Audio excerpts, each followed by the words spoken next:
Hello' everyone, কি খবৰ সকলোৰে? আশা কৰোঁ আপোনালোক সকলো ভালেই আছে নিশ্চয়।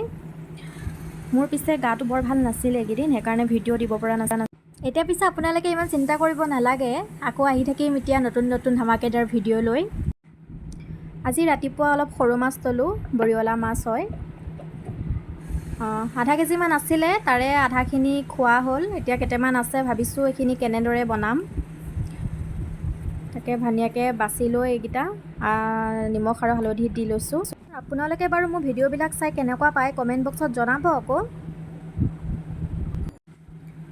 এয়া অলপমান তেল দি মাছখিনি ধুনীয়াকৈ ফ্ৰাই কৰিম এতিয়া।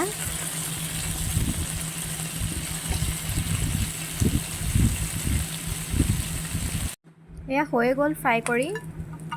বেছি সময় লাগি থাকিব নালাগে আৰু ফ্ৰাই কৰা সময়খিনিত। এবাৰ দি ইলুটি কৰি দিয়াৰ পিছতে হৈয়ে যায়। এয়া চাওক ধুনীয়াকৈ ফ্ৰাই হৈ গৈছে। মই আকৌ এনেকৈ ফ্ৰাই কৰি হোৱাৰ পিছত এটা দুটাকৈ মাছবিলাক খাই থাকি ভাল পাওঁ। মই খাই থাকোঁ এনেকৈ এটা দুটাকৈ। অলপমান সৰিয়হ তিয়াই থৈছিলোঁ, বগা সৰিয়হ। এইখিনি এতিয়া পেষ্ট কৰি ল'ম। মাছ ফ্ৰাই কৰা কেৰাহীখনতে তেল অলপ দি লৈ পিঁয়াজ আৰু বিলাহী দি দিছোঁ।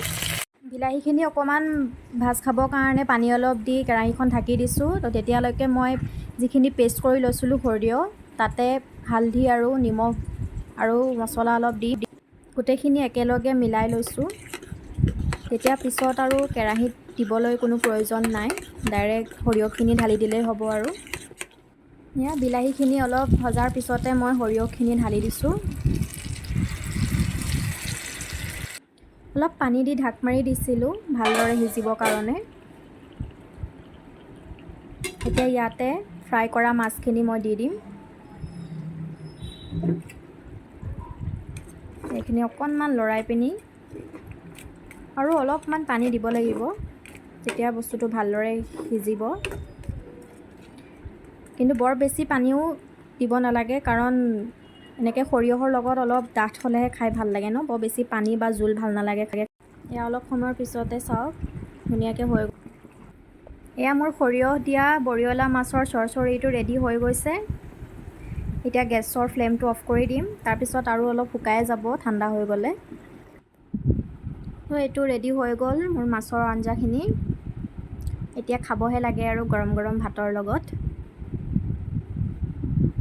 তেনেহ'লে গাইছ আজিলৈ বাই বাই, আকৌতো লগ পামেই আৰু এইকেইদিনতে। তো যদি মোৰ ভিডিঅ'টো চাই ভাল পাইছে তেনেহ'লে লাইক এণ্ড ছাবস্ক্ৰাইব কৰিবলৈ নাপাহৰিব। টেক কেয়াৰ, বাই বাই সকলোকে।